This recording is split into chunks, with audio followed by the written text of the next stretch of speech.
And as you know, currently we are also, Azerbaijan is the initiator of the big energy corridor, which will bring the energy, electricity, the power that will be produced from the alternative energy sources in Azerbaijan mainly, but also from the neighboring countries via the cable to Romania, Bulgaria, and Hungary. So we are discussing this, and we are initiating this currently as well.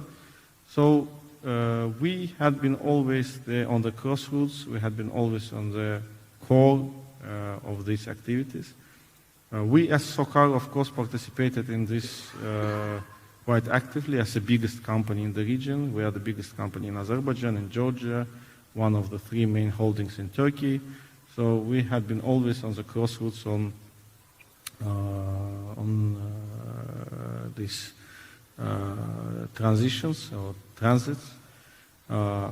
During the past years, what we have done, we have never waited for the volumes to come, or we have never waited for some events to happen.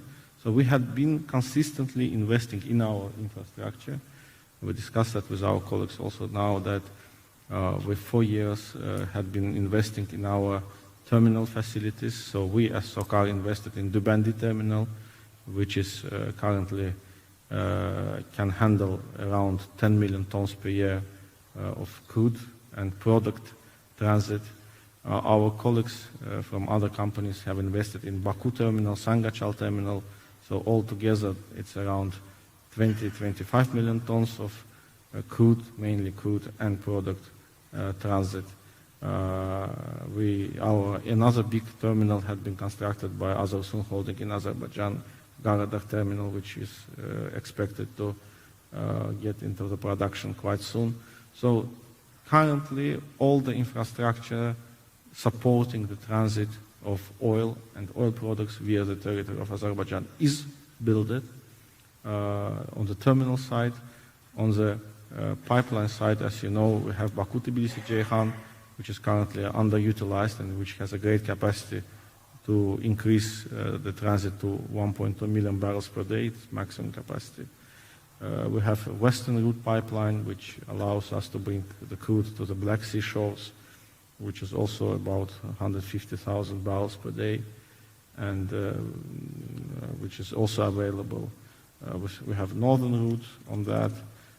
So the pipeline infrastructure is there for the use of Azerbaijan and our partners. Our railway corridor, I want to mention about that because we also, as a part of my segment, we also run the relations with the railway and with our shipping company as well. So the corridor, we always like to remember that, but at some stage when the pipeline, Kazakh pipeline was not ready yet, CPC, we exported the crude via the railways in Azerbaijan, and together with this crude, it was around 24 million tons per year once we saw in the corridor.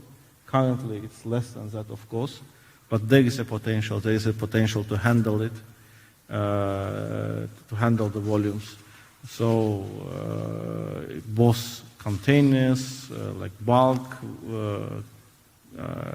oil-related cargoes. Yeah. So the corridor is there. We have just to make sure that it's properly used by our partners. And we see that the partners want to use it. We see that due to certain reasons, mainly geopolitical, but not only geopolitical, from the diversification point of view, we had been for years discussing with our partners from the other part of the Caspian Sea that we need to have more secured, more reliable transit corridors, and we see that our Kazakh friends now also are using our infrastructure.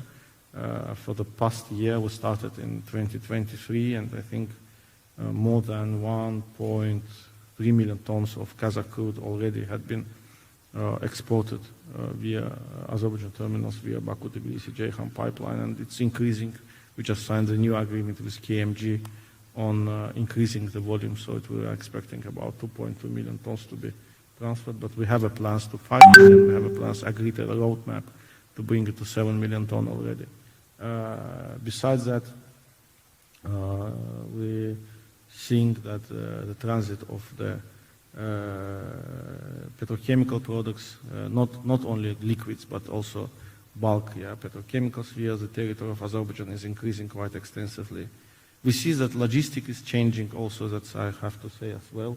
We see more containerization of the cargoes. So we see that some bulk products that had been always transshipped via the ships, the bulk ships in the bags, are now transshipped in containers, which brings additional opportunities to deliver the goods directly to the customers in all over the world, directly to their backyard. So with all that, of course, the importance of this middle corridor, which is always discussed, is increasing, and I think it will increase even more. I think our colleagues will discuss about the global agenda, but the attention to what we are doing in this country and what our leadership of the country is initiating is there. We have a great support from European institutions, from American institutions. We have fantastic relations with our partners from UAE as well, who are very active in this region and which is very welcomed as well. So I think we have the potential.